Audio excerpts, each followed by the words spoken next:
Hello, Senior Stoner fans. It's the real Senior Stoner back at you for your Honey Badger with Bubbler West Coast Cure Diamond Dab of the Day. Hello, everybody. Thanks for joining me. As always, since you're going to enjoy today's video, you know what to do. Hit the subscribe button, send a like, and I reply to all the comments. Let's get started on today's topic. There are ways that we can manage our emotions and improve our mood. We don't just have to lumber along and bounce off one problem into another. Everyone has a hard time controlling emotions sometimes. Part of being human. But there's ways to regulate your emotions. You're going about a typical day. You can feel overwhelmed, anxious, out of control with your emotions, just like that. Well, you got to pause and take a breath. That's right. You got to find a way to control yourself. Not that simple. Emotions still take the driver's seat. So what we have to do is we have to remember that we're feeling a certain way for a reason. Feelings are there for a reason. And there really couldn't be any such thing as a bad emotion. We have to find a way to thank ourselves, be grateful for our feelings. They give us valuable information. So we need to think about welcoming our emotions, all emotions, as a friend. But we need to learn how to effectively manage our emotions, our friends, and we can do it with practice.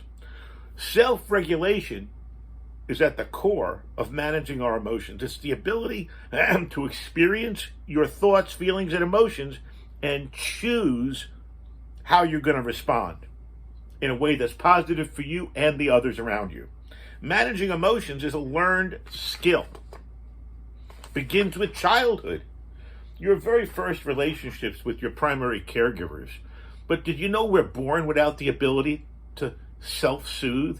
We rely on the nervous systems of our caregivers to restore balance. It's called co-regulation. Think about when we're distressed and when we're dysregulated as babies. Lying on our caregiver's chest, syncing our breath with theirs, it helps us calm down.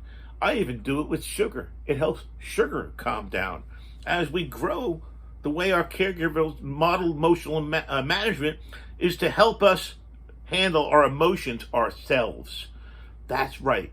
We have to be able to believe we can do it.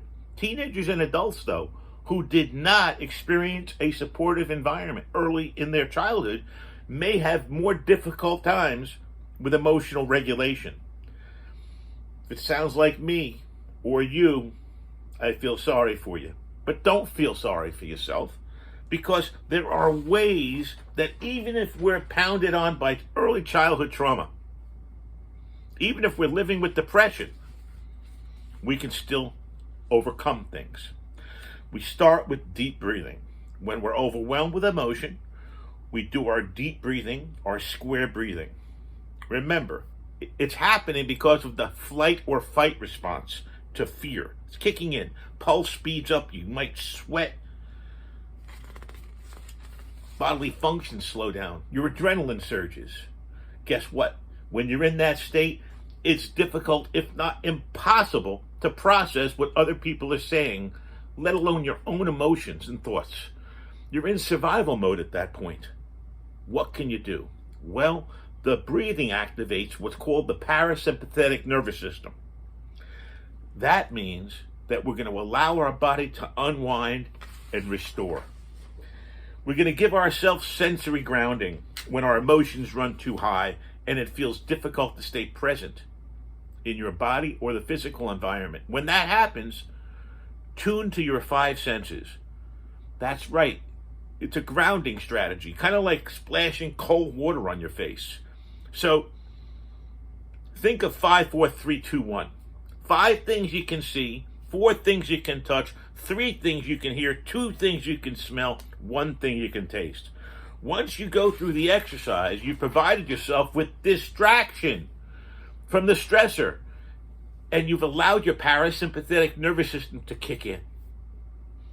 Our mindfulness activities will help us for mood and emotional regulation. That's right. Mindfulness changes the matter in your brain. Our brains have neuroplasticity, which means they change and grow and adapt depending on how we use them. In meditation, isn't your thing, maybe yoga, maybe gardening, maybe just walking slow out in a nice forest somewhere.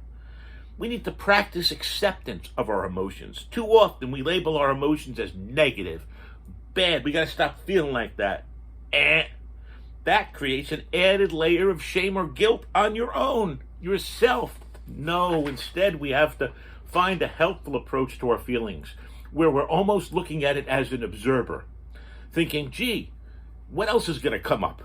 Because when you notice emotions arise, you might want to say to yourself, wait a second, that's kind of interesting.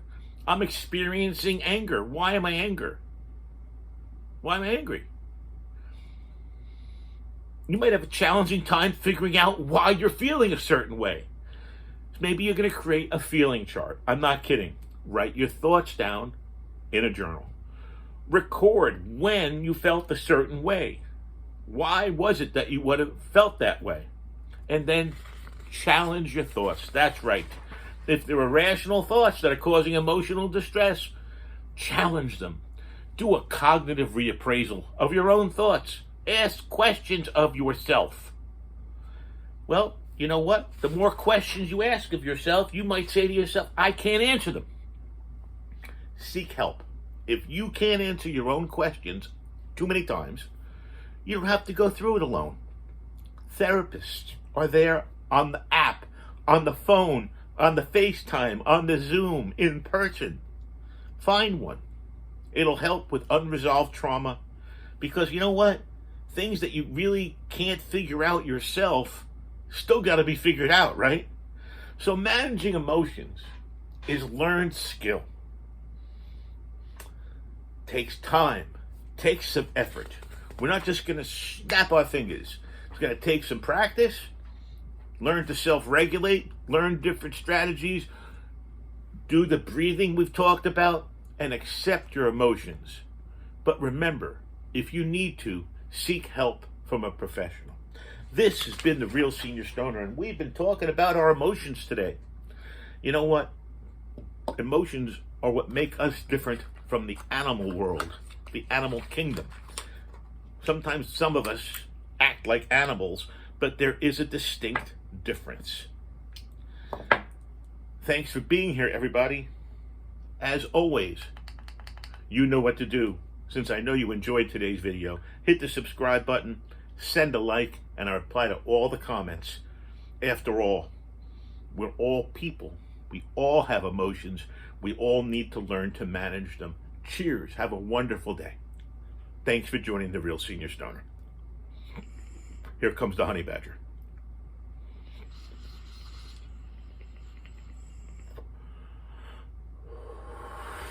Woohoo!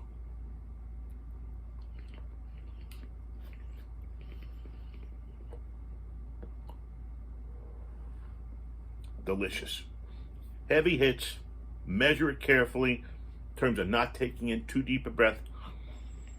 But boy, does the honey badger rock. And you know what, everybody? You rock. Thanks for joining The Real Senior Stoner. Have a wonderful day out there, everybody. Sure thing. Cheers.